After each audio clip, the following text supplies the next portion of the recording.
June 6, 1944, Normandy, France. As the first waves of Allied soldiers stormed the beaches under withering German fire, a secret flotilla was already crossing the English Channel behind them. But these weren't warships or troop carriers. They were pieces of harbors, actual harbors, floating concrete caissons the size of five-story buildings, being towed through submarine-infested waters toward an enemy-held coastline. The engineers who designed them had given them days, maybe a week at most, before the sea would claim them. Instead, these impossible structures would defy physics, weather, and every expert prediction to become the lifeline of the entire invasion. This is the story of the Mulberry Harbours, Britain's most audacious engineering gamble, and the men who bet everything on an idea so mad that even Churchill called it fantastic. The problem was simple to state but seemingly impossible to solve. By 1942, Allied planners knew they would eventually have to invade Nazi-occupied France. They knew they would need to land hundreds of thousands of troops, thousands of vehicles, and millions of tons of supplies. And they knew something else. Hitler knew it too.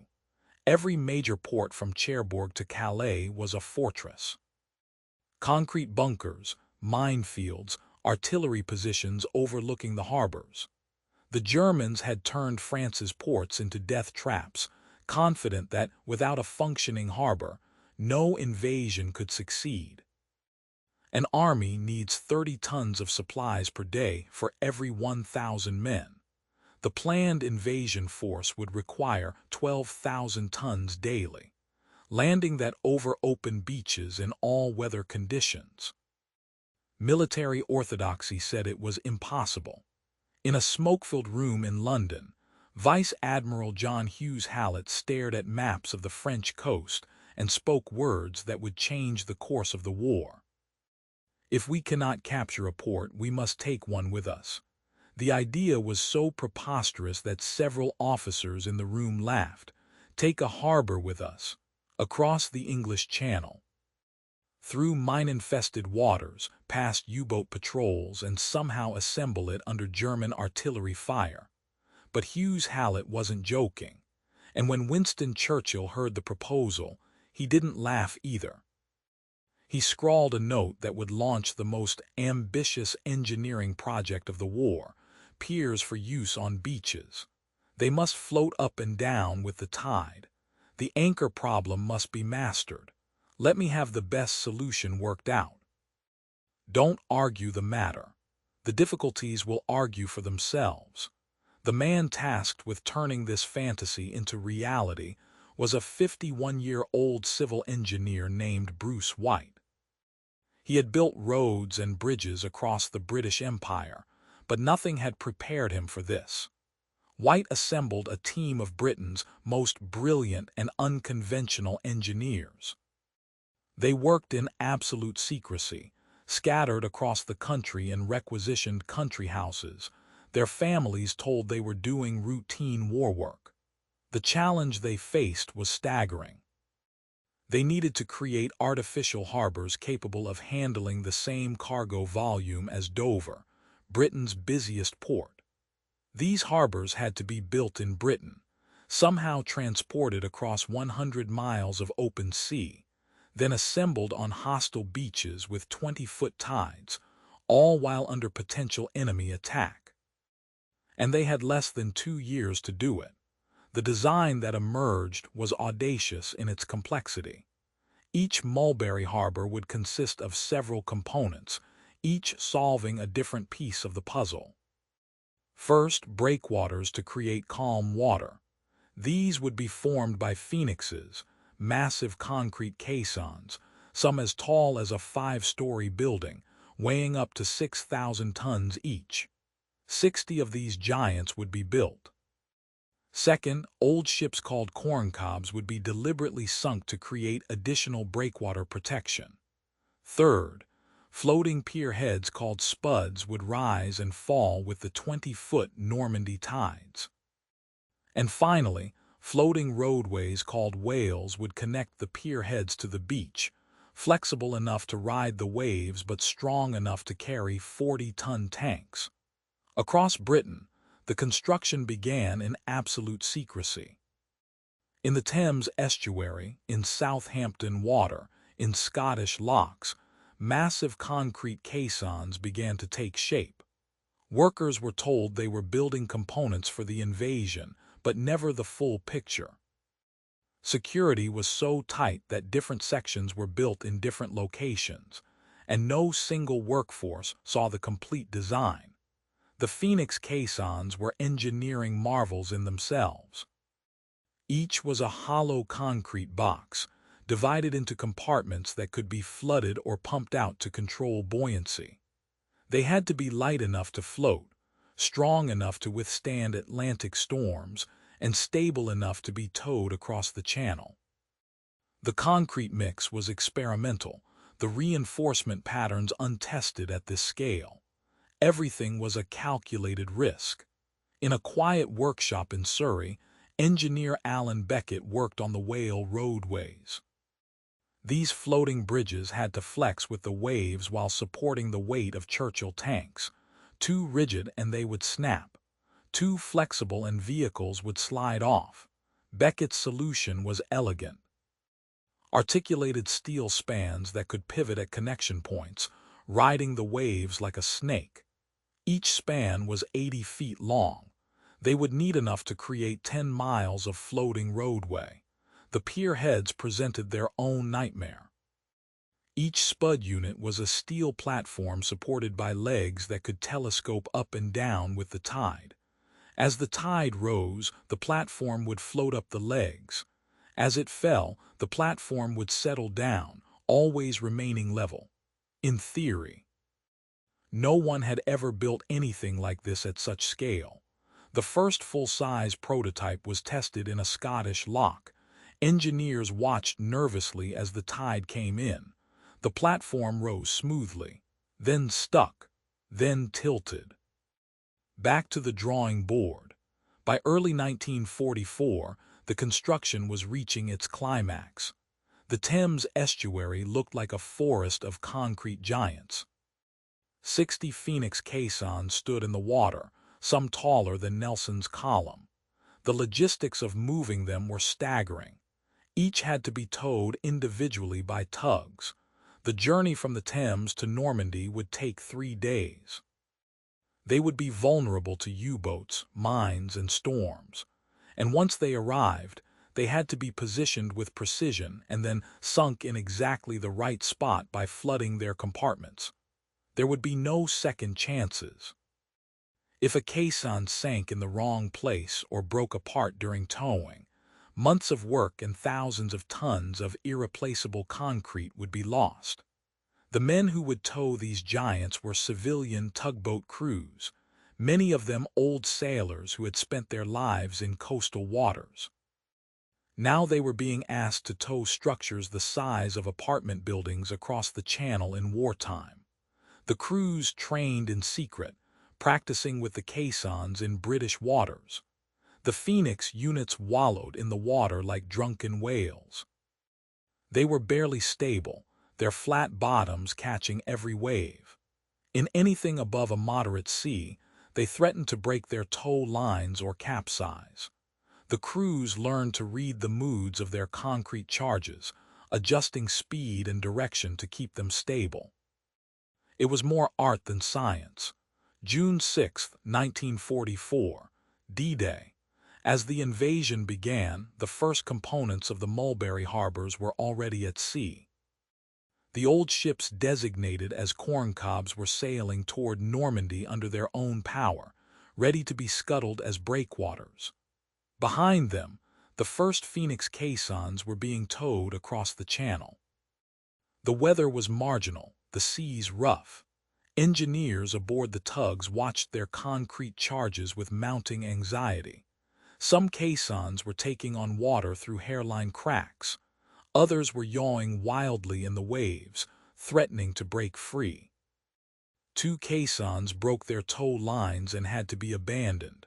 They sank in the channel, taking months of work to the bottom, but the rest kept coming. On the beaches, the battle raged, but behind the combat troops, another army was at work. Naval beach parties, engineers, divers, all working to prepare for the arrival of the Mulberry components. The plan called for 2 complete harbors. Mulberry A would be built at Omaha Beach for the Americans. Mulberry B would go to Arromanches for the British and Canadians. As the first Phoenix caissons arrived off the beaches, the delicate work of positioning began. Each caisson had to be maneuvered into its designated spot, then sunk by flooding its compartments. Divers went down to check the seabed, ensuring each unit was sitting level. German artillery was still firing from inland positions. Several caissons took hits during positioning. One exploded when a shell penetrated its side, killing the crew aboard. But the work continued. Within 48 hours of D-Day, the first corncobs were being scuttled.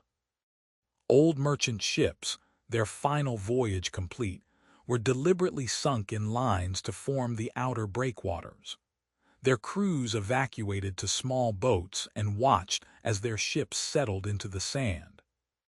It was strangely moving, these old vessels finding purpose in death. Behind them, the Phoenix caissons were forming up, creating an artificial harbor wall rising from the sea. The effect was surreal. Where there had been open water, now there were concrete walls creating a sheltered anchorage. Ships that had been rolling in the surf could now anchor in calm water. The impossible was becoming real, but the Phoenixes were only the beginning. The spud pierheads were towed across and positioned. These massive steel platforms, each weighing hundreds of tons, had to be precisely placed so their legs would rest on the seabed. The first one was floated into position. Engineers held their breath as the legs were lowered. Would they find solid bottom or sink into sand? The legs touched down, held. The platform was stable. A cheer went up from the crews. Now came the whales, the floating roadways. These articulated bridges were assembled section by section, connecting the pier heads to the beach. Each 80-foot span had to be precisely joined to the next. The work was done by naval crews in small boats, bolting the sections together while riding the swell. It was like building a bridge on a trampoline. Several sections were lost when bolts sheared in rough seas. But slowly, impossibly, the roadways extended from the pier heads toward shore. By June 12th, just 6 days after D-Day, both Mulberry Harbours were partially operational. Ships were unloading at the pier heads. Vehicles were driving down the floating roadways to the beaches. The tonnage being landed was exceeding predictions. Engineers who had given the structures days before failure watched in amazement as they held firm, but they all knew the real test was coming. The English Channel in June is unpredictable. A storm could arrive at any moment, and when it did, no one knew if the Mulberries would survive. June 19, 1944, the storm hit with shocking violence. Winds reached 40 miles per hour. Waves built to 8 feet in the supposedly protected harbor areas. The Mulberries, barely 2 weeks old, faced their ultimate test. At Omaha Beach, Mulberry A began to disintegrate almost immediately. The American harbor had been built more quickly, with some shortcuts in construction. Now it paid the price. Phoenix caissons shifted and cracked. Whale roadways broke apart, sections tearing free and smashing into pier heads. Spud units toppled as their legs buckled. American engineers fought desperately to save their harbor, but the sea was merciless. Within 24 hours, Mulberry A was destroyed. Months of work, millions of pounds of material gone. The American forces would have to rely on captured ports and beach landings for the rest of the campaign. At Arromanches, the British Mulberry was also taking a beating. Waves crashed over the Phoenix breakwaters. The floating roadways bucked and twisted like living things, but the British harbor held. The difference was in the details. British engineers had been more conservative in their design, building in redundancy and over-engineering critical connections. The Phoenix caissons at Arromanches were positioned more carefully, with better seabed preparation. The whale roadways had stronger connections. Now those decisions made the difference between survival and destruction. For 3 days the storm raged. British engineers worked around the clock, reinforcing weak points, pumping out flooded caissons, replacing damaged sections. When the storm finally passed, Mulberry was battered but intact. It was operational. The contrast was stark. The American harbor was a field of wreckage. The British harbor was functioning. In the weeks that followed, Mulberry at Arromanches became the logistical heart of the invasion. At its peak, it was landing 7,000 tons of supplies per day. Vehicles drove down the floating roadways in continuous streams. Liberty ships unloaded at the pier heads. Their cargo swung directly onto trucks that drove straight to the front lines. The harbor that engineers had expected to last days was still operating weeks later, then months. The predictions had been catastrophically wrong, but in the best possible way. By August 1944, over 2.5 million men, 500,000 vehicles, and 4 million tons of supplies had passed through Mulberry. The harbor had become a permanent feature of the Normandy coast, so established that locals began to forget it hadn't always been there.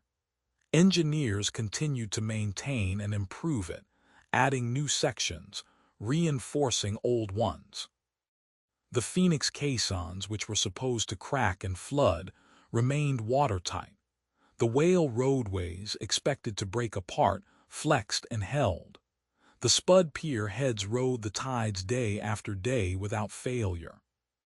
Everything that was supposed to fail kept working. The Germans were stunned. Intelligence reports reaching Berlin described the artificial harbors with a mixture of disbelief and grudging admiration. How had the British built such structures in secret? How had they transported them across the Channel? How were they still functioning? German engineers studied reconnaissance photos, trying to understand the design. Some refused to believe the harbors were artificial, convinced they must be captured ports that had been quickly repaired. When they finally accepted the truth, it was a psychological blow. If the British could build harbors from nothing, what else were they capable of? The men who had designed and built the Mulberries watched their creation with a mixture of pride and amazement. Bruce White visited Arromanches in August and walked the floating roadways he had designed in a Surrey office. Beneath his feet, the structure flexed gently with the waves, exactly as intended. Around him, an army's worth of supplies flowed ashore. He had been told it was impossible. He had built it anyway. Alan Beckett, designer of the whale roadways, received reports of his bridges carrying loads far beyond their design specifications. The articulated sections were working so well that engineers were using them for purposes never imagined. The structures built for a brief campaign were becoming semi-permanent installations. Mulberry remained operational until November 1944, 10 months after D-Day. By then, the Allies had captured the port of Antwerp, and the artificial harbor was no longer critical. But it had done its job beyond anyone's wildest expectations. In those crucial months after D-Day, when the invasion could have stalled for lack of supplies, Mulberry had kept the armies moving. Historians would later calculate that without the Mulberry Harbours, The Normandy invasion would have required capturing a major port within days of landing. That would have meant a direct assault on Cherbourg or Calais, exactly what the Germans expected and had fortified against. The invasion might have failed entirely. Today, remnants of Mulberry still stand at Arromanches. The Phoenix caissons, built to last weeks, have endured for 80 years. They sit in the surf, concrete giants slowly being reclaimed by the sea, monuments to the audacity of British engineering. French locals have built a museum overlooking the harbor remains, telling the story of the impossible structures that appeared overnight. Tourists walk the beach and marvel at the massive concrete blocks, struggling to imagine them being towed across the channel in the midst of war. The Mulberry Harbours represent something fundamental about British innovation under pressure. They were born from impossible circumstances, designed by engineers told to ignore conventional wisdom, built by workers who didn't know what they were creating, and operated by men who expected them to fail. Every expert prediction was wrong. Every conservative estimate was exceeded. The structures that should have lasted days lasted months. The harbors that should have sunk became the foundation of victory. In the desperate mathematics of war, where success is measured in tons per day and lives saved, the Mulberries were Britain's secret weapon, hiding in plain sight on the Normandy coast. The lesson of the Mulberry Harbours echoes across history. When faced with an impossible problem, British engineers didn't accept the limitations. They didn't scale back their ambitions to match available technology. They invented new technology to match their ambitions. They took the impossible and made it inevitable. The concrete caissons still standing at Arromanches are more than historical artifacts. They are proof that the most powerful weapon in war isn't always the one that destroys. Sometimes it's the one that builds. Sometimes victory comes not from breaking the enemy's will, but from refusing to let reality break yours. The Mulberry Harbours were Britain's way of telling the world, we will take our harbor with us. We will build the impossible, we will win.